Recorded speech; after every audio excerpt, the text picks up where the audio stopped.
Lula vai aos Estados Unidos. É, gente, parece que tá sentindo um abismo, hein? A balança tá começando a pesar, Lula tá ficando sem popularidade, Messias foi queimado aí na sua aprovação, né? O que causou um grande impacto aí no governo Lula. E agora ele vai tentar aí mais uma carta na manga, né? Que é ir ao encontro aí do Trump, né? E tentar levantar o nome dele. Além de outras coisas, né? Ali certamente ele vai negociar ali as terras raras. Se bobear aí vai até tentar defender um pouco aí aquela questão de classificação aí das facções aí do Brasil lista. Eu acredito que isso não vai passar em branco aí nessa pauta dessa visita, né? Certamente ele vai jogar tudo que tem, vai negociar as terras raras do Brasil e vai tentar abrir um caminho aí para, de alguma forma, tentar levantar o nome dele e a popularidade dele, que está muito baixa. O vídeo que vamos ver aí a seguir é uma análise, né, que baseada aí nessa visita, né, o William Wack aí faz uma grande análise aí, né, das possibilidades, né, que pode estar por trás aí dessa visita, né. Sem mais delongas aí, vamos ao vídeo. A Câmara adiou a votação do projeto que cria uma política nacional de minerais críticos. Em jogo está algo de muita relevância, que é a ingerência, a capacidade de ingerência, melhor dito, do governo em acordos privados no setor. Essas discussões elas têm lugar exatamente nas vésperas do encontro entre Lula e Donald Trump nos Estados Unidos. Há um enorme interesse americano em minerais de terras raras brasileiras. Provavelmente será um dos assuntos lá no encontro na Casa Branca quinta-feira. Acompanhe. Lorival, a nossa reportagem focou especificamente na questão dos minerais críticos, que sem dúvida, por parte dos americanos, é recorrente. A referência deles a isso é do grande interesse deles. A pauta é muito abrangente. Considerando o Trump, sendo Trump, você acha arriscado tentar apostar no que, afinal de contas, eles vão chamar a atenção? Bom, o presidente Trump, ele gosta de negociar, mas ele gosta de negociar com negociadores firmes, com quem coloca obstáculos que ele possa superar. A União Europeia experimentou no ano passado o que é ser condescendente com o Trump numa negociação. Eles foram atropelados, o desprezo do Trump, que já dura décadas pela Europa, só cresceu. Já a China faz o contrário. Fontes lá do governo chinês dizem que o Xi Jinping tem falado que ele conseguiu crack the code do Trump, conseguiu entender como o Trump funciona. E aí, antes da reunião que ele terá com o Trump na semana que vem, ele está construindo uma série de obstáculos, né? Está fazendo com que empresas chinesas não obedeçam às sanções impostas pelo Trump em relação ao refino do petróleo iraniano. São 5 empresas. É ilegal na China aceitar as sanções americanas, sanções secundárias. E aí também ele impediu que a compra de uma empresa chinesa pela Meta, né, e está colocando obstáculos. E ele sabe que o Trump chega e sente o desafio e gosta desse tipo de situação, desde que seja feito de forma bem balizada, com coerência e não como uma provocação gratuita, mas que tenha uma base que demonstre, não, eu estou te tratando do mesmo jeito que você me trata. Isso o Trump respeita. Então deixa eu fazer um paralelo com o que você está falando. Daniel, o Lula está levando para lá o código Xi Jinping de lidar com o Trump? William, sabe que eu ouvi uma coisa absolutamente interessante, na minha opinião, e vou compartilhar com vocês, de um funcionário do governo americano, que notava o seguinte, que Trump tem uma visão muito messiânica de si próprio, inclusive a ponto de se retratar como Jesus Cristo.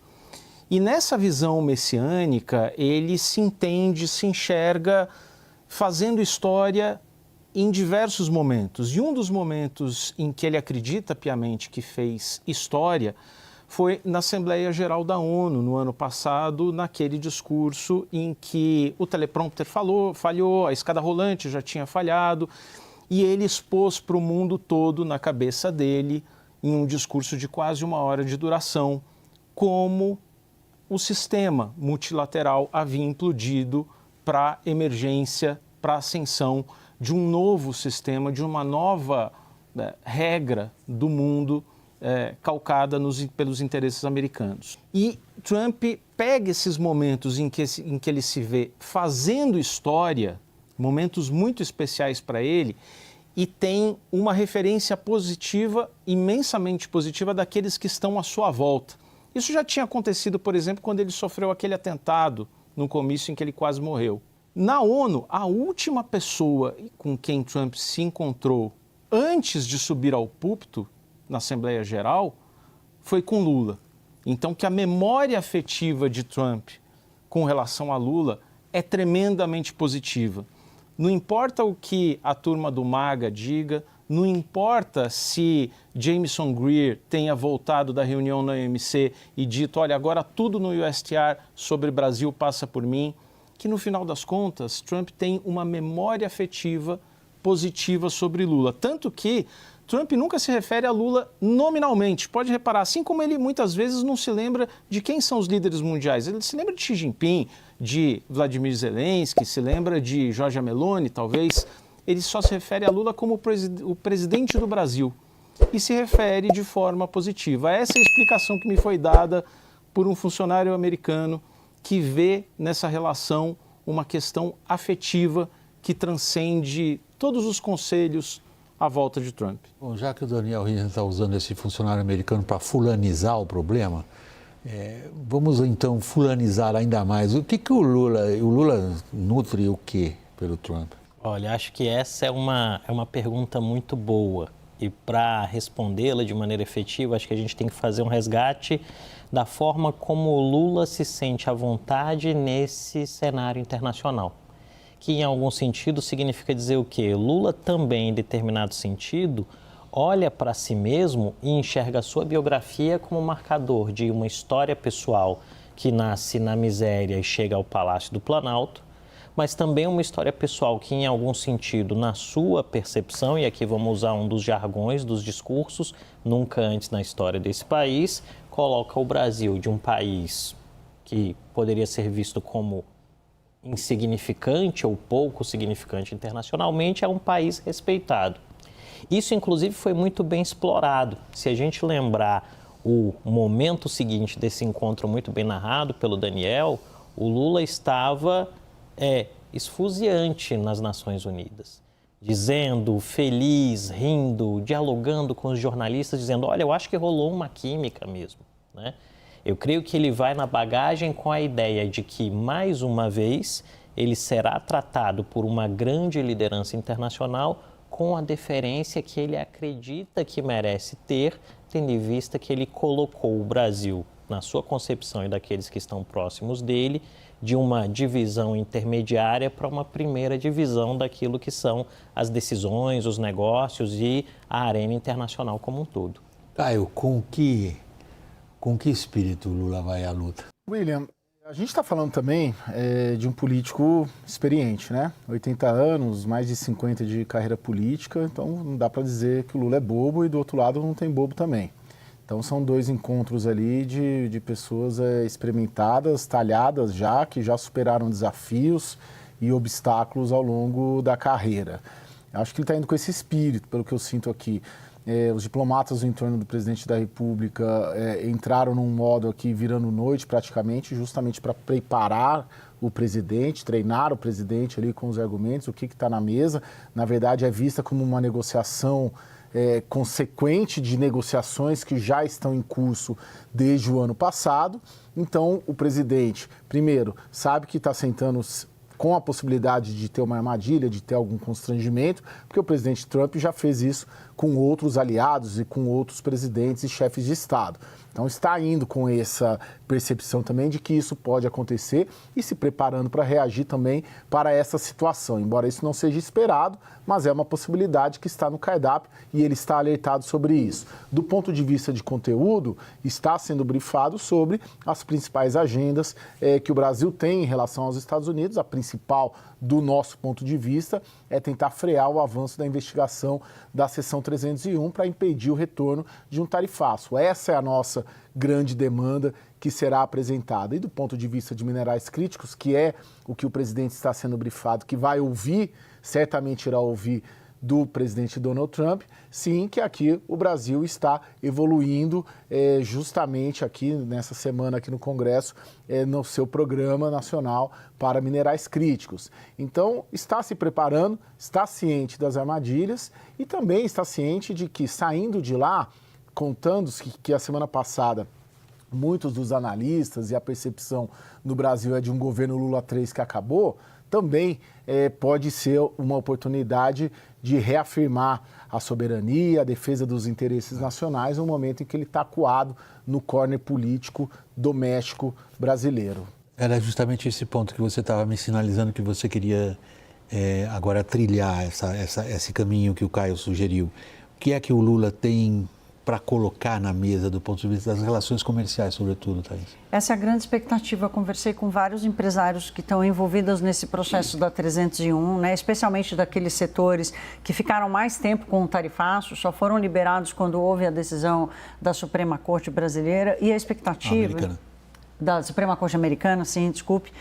A expectativa é, no mínimo, positiva, porque, assim, é quase como se tivessem sido esquecidos e há um temor de que Trump acorda, como você disse, e resolve, como ele está fazendo com a Europa agora, devolver um monte de tarifas. Aliás, há poucas semanas, a sensação que a gente tinha era que ele estava preparando de novo um pacotaço de tarifas para o Brasil. Então, a expectativa é positiva, não vai haver uma comitiva de empresários, quem estiver lá como negociador, de repente vai participar lateralmente, mas vai ser uma coisa muito petit comité, muito fechada, mas a leitura é de que, assim, esse canal de diálogo não pode fechar. E não pode fechar nem agora, nem se mudar o governo, nem se o Lula continuar. Então, a expectativa é essa. Ninguém espera que uma solução mágica ou que os problemas saiam da mesa, que a solução da 301 apareça. Mas só de entender que o canal direto de comunicação com eles proporcionou a possibilidade desse encontro para que os temas sejam debatidos e o diálogo não acabe ficando encruado até pela perda política do Lula, já foi visto como um bom negócio. Por último, Lorival, parte do mundo, dos segmentos econômicos brasileiros que têm esses diretos lá, sobretudo, por exemplo, o segmento da produção de grãos e proteínas, recebeu a seguinte informação de Washington essa tarde: não sabemos o que vai estar na mesa. Se a gente conseguir apurar, avisamos vocês. Isso é típico, né? Assim, nem o Trump sabe o que vai estar na mesa, ele tem mil outras coisas na cabeça, né? Quando ele olhar para o Lula, ele vai estar com um briefing, né, que terá recebido uma hora antes, poucas horas antes, aquilo que se encaixar dentro da agenda dele naquele mesmo dia. Vai ser um encontro muito rápido, assim como foi muito rápido o encontro entre o Lula e o Joe Biden. Foram 20 minutos. O Biden estava preocupado com uma negociação difícil de orçamento com governadores e tal. O Trump também está com muitos problemas internos, não só o Irã, ele tem uma série de questões internas. Então, assim, vai ser uma reunião rápida, as expectativas no Brasil são infinitamente maiores do que são nos Estados Unidos, né? A gente está há dias falando sobre esse encontro, lá não é uma coisa importante para ele, mas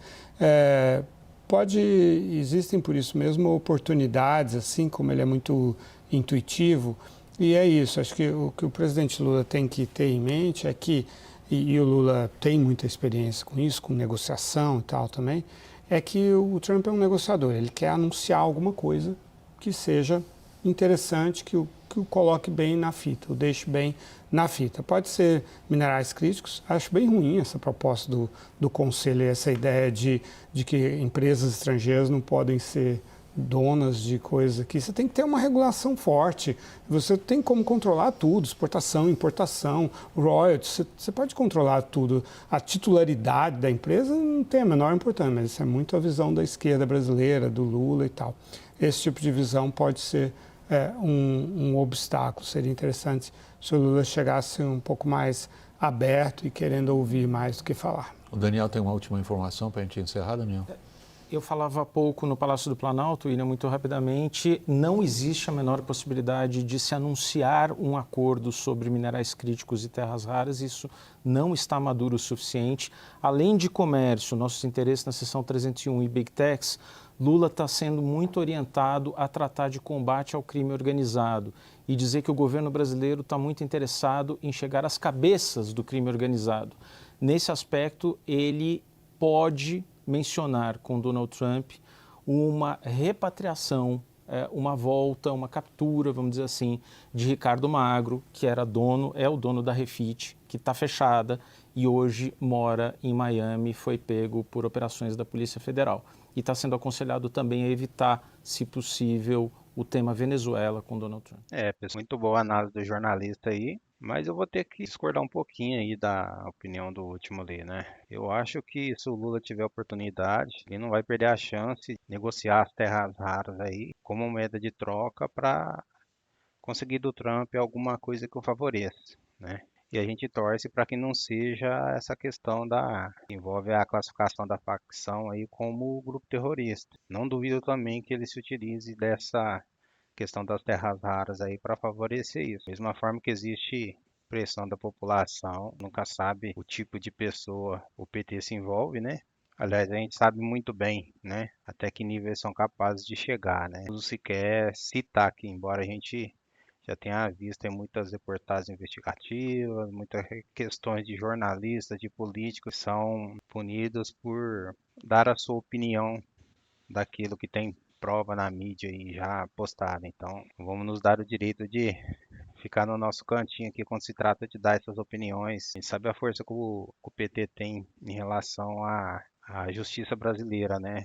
Que é a justiça que favorece mais o PT do que realmente a população brasileira. Mas é isso aí, pessoal. Deixa a sua opinião aí do que vocês acham. Vocês acham que o Lula vai negociar terras raras aí com os Estados Unidos como moeda de troca? Vocês acham que ele vai realmente entrar nesse assunto aí sobre a questão de facções? Vocês acham que ele vai realmente fazer o que o jornalista ali, o último que deu a opinião, tentou colocar?